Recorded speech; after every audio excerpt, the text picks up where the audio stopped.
By the end of the 1980s, there was no bigger sound in professional wrestling than the one that came when the Ultimate Warrior sprinted to the ring. 60,000 people screaming, face paint and tassels and arms shaking the top rope like he was trying to tear the building down. He looked unstoppable.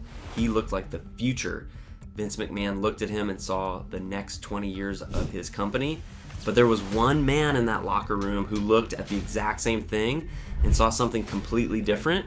One man who had watched stars rise and burn out for 2 solid decades and could tell the difference between a performer and a problem. That man was Andre the Giant. And Andre had a feeling about the Ultimate Warrior.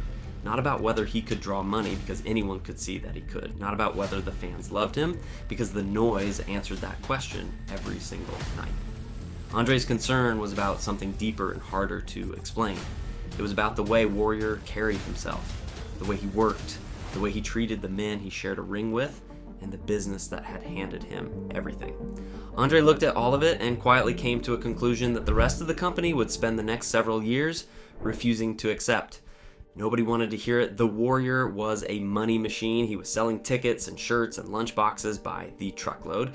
Why would anyone listen to an aging giant whose body was breaking down, grumbling about a guy who was on his way to the top of the mountain? So they didn't listen, and it cost them. In this video, we are going to walk through the whole story. We are going to relive the infamous night Andre got tired of being treated like a tackling dummy and taught the Warrior a lesson he would never forget, a lesson that left the biggest star in the building flat on his back and unconscious in the middle of the ring. And then we are going to follow the trail forward all the way to a sold-out building in 1991 where every single thing Andre had quietly worried about came true in the most dramatic and public way imaginable. But to understand why Andre's judgment mattered so much, you first have to understand exactly who Andre the Giant was inside that locker room. Not the 8th wonder of the world on the poster, the real man, the one the boys actually answered to. Because Andre wasn't just a giant, he was the conscience of the entire business. For most of the wrestling world, Andre Roussimoff was a spectacle, a creature out of a storybook. 7 feet tall and somewhere north of 500 pounds with hands the size of dinner plates and a presence that filled a room the second he walked into it. He had been a special attraction since the early 70s, traveling territory to territory, so that no single audience ever got used to seeing him, always fresh, always larger than life. By the time the national expansion of the 80s turned wrestling into a coast-to-coast phenomenon, Andre was already a living legend. His match with Hulk Hogan in front of more than 90,000 people stands as one of the defining images in the entire history of the industry. But the version of Andre that matters for this story is the one the public never saw. Behind the curtain, Andre was something far more important than a drawing card. He was the man who set the tone. He was the keeper of the rules. He was, for an entire generation of wrestlers, the closest thing the business had to a court of final judgment. There was a code in that era, an unwritten set of standards about how you were supposed to conduct yourself. You protected the man you were in the ring with.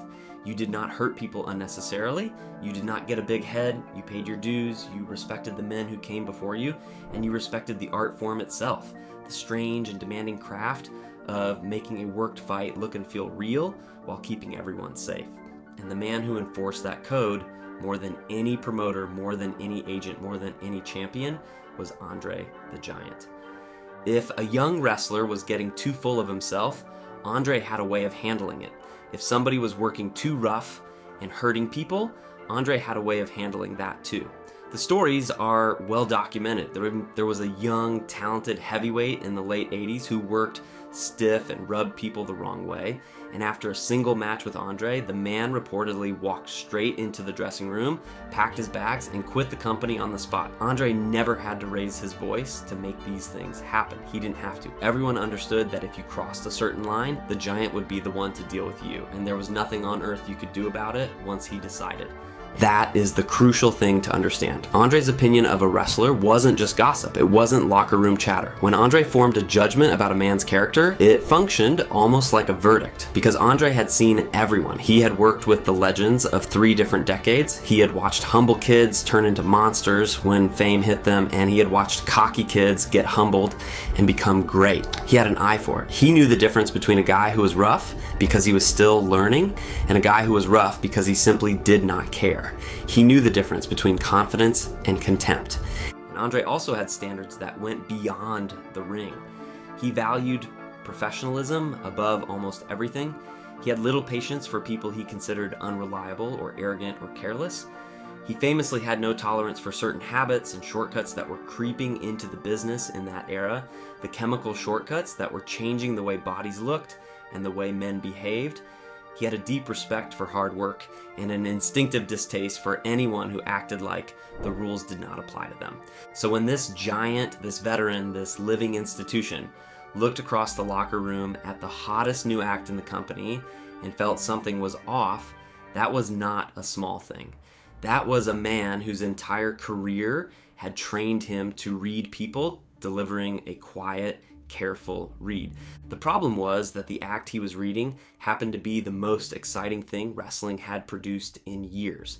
The Ultimate Warrior arrived in the World Wrestling Federation in 1987, and almost from the very beginning, it was obvious that the fans had never seen anything quite like him. He was a former competitive bodybuilder, all muscle and tan and explosive energy, and he had created a character that was pure adrenaline. He didn't walk to the ring, he charged. He didn't talk so much as erupt, delivering wild, surreal promos about planets and destinations and forces that didn't entirely make sense, but somehow made you believe every word anyway. He shook the ropes, he sprinted the length of the aisle, he had a connection with the crowd that could not be taught and could not be faked. The company knew immediately what they had. At the very first SummerSlam in 1988, they put him in the ring with the Intercontinental Champion of the moment and had the Warrior demolish him in roughly 30 seconds, snatching the title in a blink and sending the building into a frenzy. It was one of the great star-making moments of the decade. From there, the rocket only climbed higher. The Warrior became the most popular act in the company outside of Hulk Hogan himself, and to a lot of younger fans, he was even bigger than Hogan. The energy he generated was different, newer, wilder. By the spring of 1990, the company made the boldest decision possible. At WrestleMania 6, in front of a massive crowd in Toronto, they had the Ultimate Warrior pin Hulk Hogan clean in the center of the ring and walk out as the new champion of the entire company. It was supposed to be a passing of the torch. The old hero handing the future to the new one. On paper, it was the coronation of the next great franchise player in wrestling history. And in terms of pure star power, the decision made sense. The Warrior was box office. People paid to see him. They bought everything with his face on it. He was, by any commercial measure, exactly what a promoter dreams about. But here's the part of the story that gets lost underneath all the noise and color, underneath the face paint and the tassels and the screaming crowds. The Ultimate Warrior had real, serious limitations, and the most dangerous of them was not about his ability to perform. It was about the way he treated the people he performed with.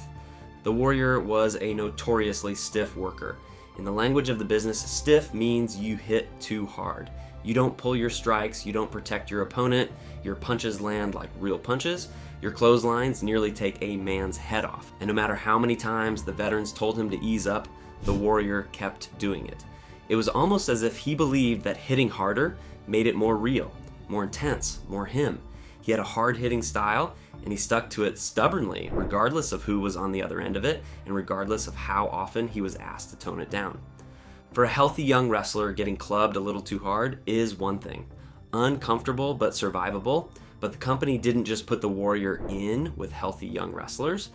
As part of building him into a monster, they fed him a steady diet of established names to be big names, credible names. And one of those names in the twilight of a legendary career with a body that had been crushed under its own weight for decades was Andre the Giant.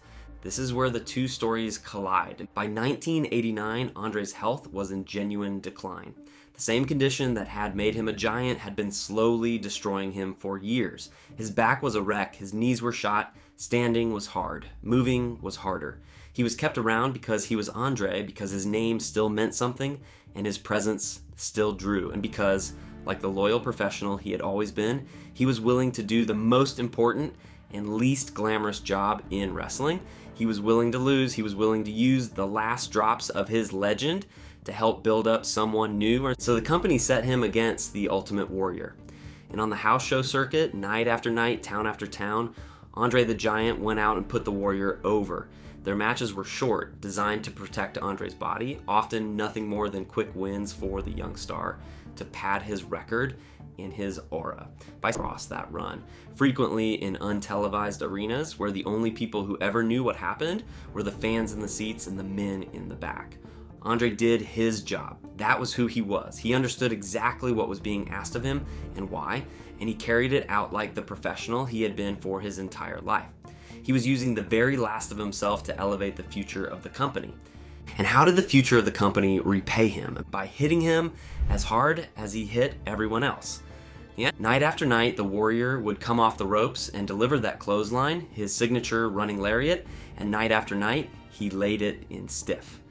On a legend whose body was already failing, on a man who could barely move, who was in pain just standing in the ring, who was there purely to do the Warrior a favor.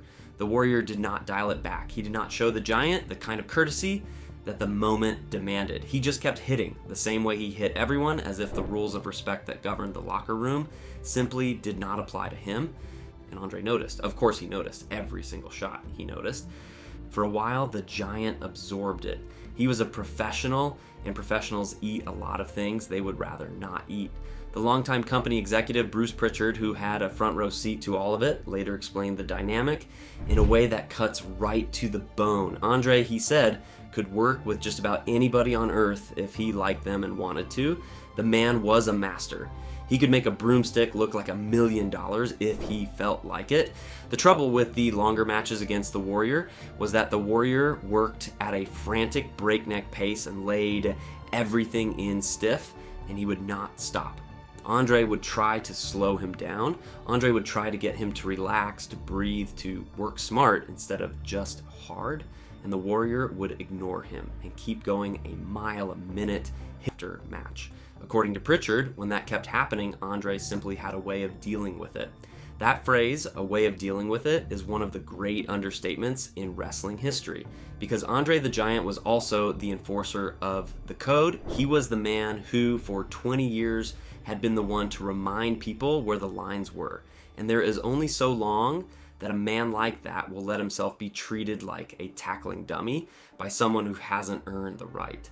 Eventually, Andre decided he had taken enough. What happened next has become one of the most famous backstage adjacent stories in all of wrestling, told and retold by the men who were there, including Bobby Heenan, who managed Andre during this exact period and witnessed it firsthand. And while every great wrestling story collects a little embellishment over the years, the core of this one is consistent across every telling. It was another house show. Another night of Andre going out to do the job and put the Warrior over. They got to the same spot. They all delivered that big stiff clothesline that Andre had been swallowing for weeks. Except this time, Andre was ready. As the Warrior charged in at full speed, arm cocked back to throw that lariat one more time, Andre simply raised his enormous fist and held it out in front of him. He didn't swing, he didn't lunge, he didn't have to do anything at all. He just left his fist hanging there in the air like a wall and let the Warrior's own momentum do the rest. The Ultimate Warrior, sprinting at full tilt, ran face first directly into Andre the Giant's knuckles, and he went down. Not a worked bump, not a dramatic sell. The biggest star in the building knocked himself out cold in the middle of the ring, dropped by his own speed and Andre's immovable fist. The crowd had no idea what they were really watching. To them, it probably looked like a strange little moment in an otherwise routine match. But the men in the back understood exactly what had just happened, so did Andre. Because the Warrior was the star, Andre couldn't actually pin him. The whole point of these matches was that the Warrior won. So Andre didn't even bother trying to capitalize. He just looked down at the unconscious young man, turned, and walked out of the ring without a fall. Job done, message sent. Heenan was there that night, and Andre told him afterward, in his own quiet way, that the Warrior was finally starting to learn. And here's the most telling part of the entire story. The very next night, the Ultimate Warrior was a completely different worker. That stiff, reckless clothesline that he had refused to tone down for anyone, that he had laid in on a broken down legend without a second thought, suddenly got a whole lot lighter. Suddenly he knew how to pull it. Suddenly he understood the concept of protecting his opponent. It took exactly one collision with Andre's fist to teach him what countless verbal warnings never could. After that night, the Warrior's entire attitude toward Andre changed. The man who got in everyone's face, who carried himself like the most important person in the company, who reportedly never backed down from anyone, became unusually humble around the Giant. He started bringing Andre gifts backstage, wine, tokens of respect. He praised Andre publicly for everything he had done for the business. By multiple accounts, the Warrior, who showed almost no one that kind of deference, was openly, visibly afraid of what Andre might do if he ever stepped out of line again. And that is worth sitting with for a moment, because what does it tell you about a man that the only thing that could make him show respect was the credible threat of physical consequences? Veterans had told him to ease up and he ignored them. Agents had told him to slow down and he kept going a mile a minute. It took a Giant nearly removing his head for the message to land. And even then, the respect seemed to extend only to the one man who could enforce it. With everyone else, the old habits stayed exactly where they were. This is the heart of what Andre saw, and it goes far beyond one stiff clothesline. Andre's read on The Ultimate Warrior was never really about the wrestling. It was about character. Andre had spent his whole life around men who had to trust each other completely the moment the bell rang, because the entire business depends on that trust. You are quite literally putting your body and sometimes your life in another man's hands every single night. And the code, that unwritten set of rules, exists to make that trust possible. It exists so that the man across the ring from you treats you like a partner and not an obstacle. What Andre saw in the Warrior was a man who didn't operate that way. A man whose first instinct was himself. A man who would hit thinking about how the Warrior looked, how the Warrior felt, how intense the Warrior came across. To Andre, who had given his broken body to elevate this exact man, that told him everything he needed to know. It told him this was someone who put ego ahead of the craft. Someone who thought the rules were for other people. Someone who, when the stakes got high enough and the spotlight got bright enough, would do whatever served the Warrior and let everyone else deal with the consequences. Andre had seen that pattern before. He knew where it led, and he had a quiet certainty that no amount of crowd noise could change a man's nature. You could put the biggest entrance in the world on him. You could hang the company's top title around his waist, but you could not make him into something he wasn't, and Andre did not believe he was someone you could ultimately rely on. Now, in fairness, and this matters, the Warrior himself told a very different story. In later years, he flatly rejected the idea that Andre disliked him. He insisted that the two of them respected each other, that Andre actually enjoyed working with him, and that Andre liked him precisely because he was respectful and a hard worker. He pointed out, not unreasonably, that Andre was never shy about refusing to work with people he didn't like, and that the Giant never refused to work with him. From the Warrior's perspective, the whole narrative of Andre hating him was an exaggeration cooked up after the fact. And it is true that the relationship clearly softened after that famous night. The gifts were real. The public praise was real. They're at the end, but notice what it took to get there. Notice that the respect the Warrior describes only arrived after Andre laid him out. The peace between them, real as it may have been, was a peace established on Andre's terms, by Andre's fist. That is not the same as a man who respected the business from the start. That is a man who learned to respect the one person who forced him to. So you have two competing accounts, the Warrior, who said everything was fine, and nearly everyone else who was there, including the Giant's own manager and a parade of veterans, who said Andre couldn't stand working long matches with him because he was too fast, too stiff, and too careless, and who said Andre had to physically teach him a lesson because words weren't working. You can decide for yourself which version sounds more like the truth, but ask yourself this: if the people running the company had taken Andre's read seriously instead of the Warriors, would the next few years have unfolded the way they did? Because they didn't take it seriously, they couldn't afford to, they had bet the future on this man. After WrestleMania 6, the Ultimate Warrior was the champion of the entire company, the torch had been passed, the whole machine was now built around him. The merchandise, the marketing, the main events, all of it pointed at the man in the face paint. Whatever quiet doubts the veterans had, the business case was overwhelming, and the business case won. Andre's instincts about the Warrior's character were, at best, a footnote that nobody in power wanted to read. The Warrior was on top. The crowds were still enormous. He had a memorable run that included a dramatic, career-defining match the following year against the Macho Man, a brutal and emotional encounter that many fans still rank among the best of the entire era. From the outside, it looked like the company had successfully crowned its new king, but underneath, the cracks Andre had noticed were already spreading. The same self-focus that made the Warrior hit too hard was beginning to show up in other ways. Relationships in the locker room were fraying. He was developing a reputation for being difficult, for clashing with the people around him, for treating himself as the single most important person in the entire operation. He had reportedly accumulated heat with a long list of his coworkers, the exact people Andre had silently flagged him as the type to alienate. He was alienating. And then came the summer of 1991, and the single afternoon that turned every one of Andre's private concerns into front page news. And the setting was the biggest stage the company had outside of WrestleMania. It was SummerSlam, held that year at Madison Square Garden, the most famous arena in the wrestling world.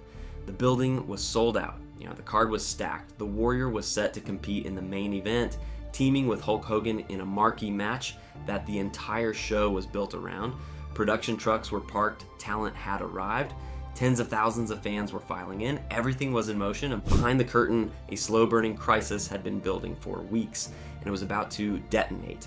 In the lead up to the show, the Warrior had sent the chairman of the company a written list of demands.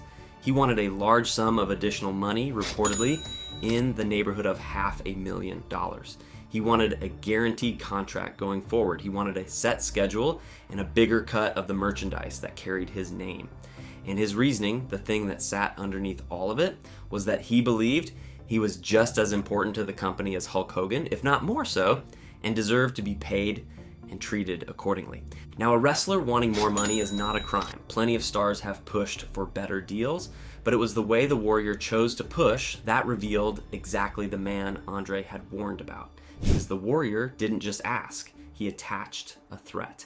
If his demands were not met, he would not perform at SummerSlam. He would not go to the ring. He was prepared to let down a sold-out Madison Square Garden on the company's second biggest night of the year, with the cameras rolling and the world watching, unless he got paid first. It was leverage in its purest, most ruthless form. The Warrior had found the one moment when the company could least afford to lose him, and he squeezed it for everything it was worth. The chairman tried to manage it. He played the role of the reasonable father figure, telling the Warrior they could work it all out, trying to defuse the situation and buy time. But as the show drew closer, it became clear that working it out really meant delaying, and the Warrior was not interested in being delayed. On the day of the event, with the building filling up and the clock running down, the Warrior held firm. He would not go out unless the money was delivered. Backstage agents, fellow performers, and the chairman himself all later confirmed the same basic picture. The biggest show at the Garden that year was being held hostage by the man in the main event, and the chairman, trapped with no good options and no time, paid him. He met the demands. The Warrior went out and performed. The show went on.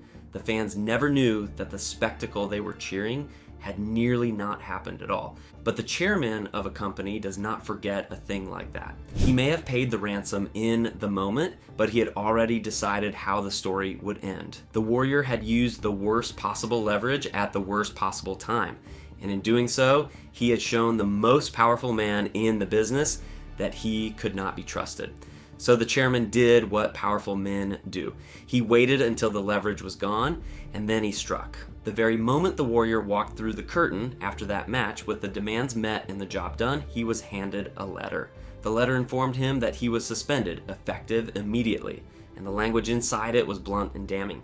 It told him in plain terms that he had become impossible to work with, that he had forgotten his obligations to the company and to the fans ethically, professionally, and contractually. It dismantled his central argument point by point, explaining exactly why he was not, in fact, on the same level as the legend he kept comparing himself to. That suspension was the beginning of the end of the Ultimate Warrior's first and greatest run. He was, for all intents and purposes, finished as the centerpiece of the company. The man who had pinned Hulk Hogan at WrestleMania, who had been crowned the future, who had carried the company's top title, had thrown it all away over a holdup on a single afternoon, and every word of that suspension letter reads like a confirmation of what Andre the Giant had concluded years earlier. Impossible to work with, forgot his obligations, put himself ahead of the business. The chairman, who had ignored every warning sign in pursuit of the next big star, was now writing down in black and white the exact verdict the Giant had reached long before. Andre had seen a man who did not respect the business and would eventually become someone you could not rely on. And here it was, in the company's own words, on company letterhead. Andre, by the way, was not around to read it. By the time of that SummerSlam, his body had nearly given out completely, and he would pass away less than 2 years later in early 1993, his health finally collapsing under the weight he had carried his entire life. He never got to see the full vindication of his judgment. He never got to say, "I told you so," and being who he was, he probably wouldn't have wanted to. There was no satisfaction in it for him. Andre wasn't trying to be right about the Warrior. He just was. And here's the thing that makes the whole story so tragic and so revealing. The SummerSlam holdup was not a one-time slip. It was not the Warrior having a single bad day. It was a pattern. And once you know to look for it, you can see it repeat over and over for the rest of his career, exactly as Andre would have predicted. After the suspension, the Warrior tried to leave the company entirely. He came back the following spring at the next WrestleMania to a huge reaction because the fans had never stopped loving him. For a moment, it looked like a fresh start. But within months, he had vanished again, gone before the end of the year. Another relationship burned, another comeback collapsed. Years later, he returned once more in the mid-90s, beating a young rising star at WrestleMania to another big pop, and once again, almost immediately it fell apart. He began missing scheduled events, the same unreliability, the same sense that the rules were for other people, reasserted itself, and once again, he was terminated, this time for good as far as that company was concerned. He took the act to the rival company at the end of the 90s. That lasted barely any time at all. A short, awkward run, a loss to his old rival, Hulk Hogan, and then he was gone from there too. Every door he walked through, he eventually slammed shut behind him. Every fresh start curdled into another falling out. It was almost exactly the trajectory of a man who could not sustain a working relationship, who treated every situation as a negotiation he had to win, who put himself first until there was no one left willing to work with him, and the bitterness ran in both directions. The company he had made so much money for grew to resent him so deeply that in the mid-2000s, they produced an entire home video release devoted to tearing him down. It was, by any honest description, a hit piece.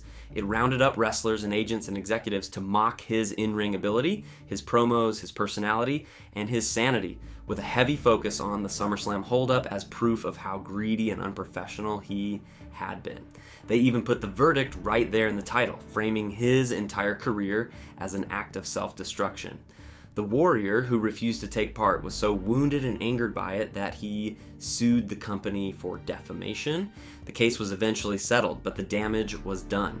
To a whole new generation of fans, that documentary became the official story. Think about what that means. A man so talented, so over with the crowd, so capable of generating money and noise and genuine excitement, ended up estranged from the industry for the better part of 2 decades, the subject of a feature-length film designed to humiliate him. That does not happen to performers who simply have a few contract disputes. That happens to men who burn every bridge they cross. That happens to exactly the kind of man Andre the Giant had quietly identified all those years earlier when he was eating stiff clotheslines on the house show circuit and forming his opinion. And yet, the story does not end in bitterness, because this is where it becomes genuinely human and genuinely sad. In the spring of 2014, after 18 years of estrangement, the company and the Warrior finally made peace. It took a long time, and a lot of old wounds had to be set aside on both sides, but they got there. The Warrior was inducted into the company's Hall of Fame in an emotional ceremony with his daughters at his side, where he openly acknowledged his old conflicts with the chairman and the long, hard road back. The next night, he appeared at WrestleMania. The night after that, he walked out onto the flagship show one last time, put on his mask, and addressed a roaring crowd, talking about legacy and immortality and the way a man's spirit can outlive his body if what he did meant something to others. It was a beautiful, full circle moment, and the bridges somehow had been rebuilt. The man who couldn't keep a relationship together had finally found his way home. And then, less than 24 hours after that final speech, the Ultimate Warrior collapsed in a parking lot while walking to his car with his wife and died of a heart attack. He was 54 years old. He had reconciled with the business that made him and made peace with the company he had warred with for half his life, with almost no time to spare. 3 days. That was the gap between his greatest reconciliation and his death. Think about how thin that margin really was. For the better part of 18 years, the door had stayed shut, bolted from both sides, and when it finally opened, he had a single weekend to walk through it before it closed behind him for good. He got his ceremony, he got his mask, and one last roar from a crowd that had never stopped loving the character, whatever they had come to think of the man. And then it was over. Whatever you believe about the Ultimate Warrior, however you weigh his very real flaws against his very real gifts, no honest person could look at those last 3 days and call it anything other than a story that ran out of time at the worst possible moment. There is no satisfaction to be found in that ending. No one who tells this story should tell it with a smirk. The Warrior was a flawed man who finally, at the very end, seemed to grow only to be taken almost immediately. That is not a punchline, that is a tragedy, but it does not change the core of what we have been talking about. It does not erase the years in between, and it does not make Andre any less right, because that is what this whole story comes down to. Andre the Giant, decades before, looked at the most exciting performer in the business and saw past the spectacle to the man underneath. He saw someone who did not respect the craft, who would not protect the people around him, who put his own ego ahead of the partnership that the entire business depends on. And he concluded, quietly and without fanfare, that such a man would eventually become impossible to work with, no matter how big a star he became. Everyone else was too busy counting the money to listen. The promoter saw a draw, the marketer saw a brand, the fans saw a hero, and all of them were right about what they saw. The Warrior really was a draw, a brand, a hero, but Andre was seeing something they weren't even looking for. He was seeing the character of the man, and character in the end is what determines how a story finishes. The suspension letter said impossible to work with. The repeated firings said impossible to work with. The hit piece said impossible to work with. The 18 years of estrangement said impossible to work with. Over and over in document after document and decade after decade, the business itself kept arriving at the exact same conclusion that one aging giant had reached on a forgotten night in a half-empty arena with a single raised fist and a star unconscious at his feet. Andre never wrote a book about it. He never went on a podcast to brag. He never lived long enough to be proven correct in public. He just knew. The way he always knew, because reading men was the one thing he had been doing longer and better than anyone else alive. He looked at the Ultimate Warrior and he saw the whole story before it happened. The only mistake anyone made was not listening to him, and maybe that is the real lesson buried inside all of this. In every business, in every walk of life, there are people whose judgment has been earned the hard way, over decades, through experience that cannot be faked. People who can look at a situation and see 5 years down the road, not because they are psychic, but because they have watched the same story play out 100 times before. The Giant was one of those people. His body was failing and his time was short, but his eye was as sharp as it had ever been. He told the truth in his own quiet way, and the truth turned out to be exactly what he said it was.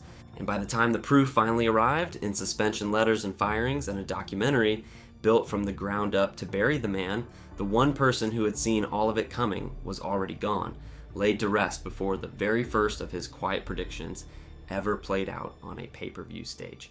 That was the Giant. Not just the largest body the business ever produced, but when it mattered most, the sharpest pair of eyes in the entire building. Like and subscribe for more stories like this one, where we go beneath the face paint and the spotlights to find the real history underneath. Thanks for watching. Until next time.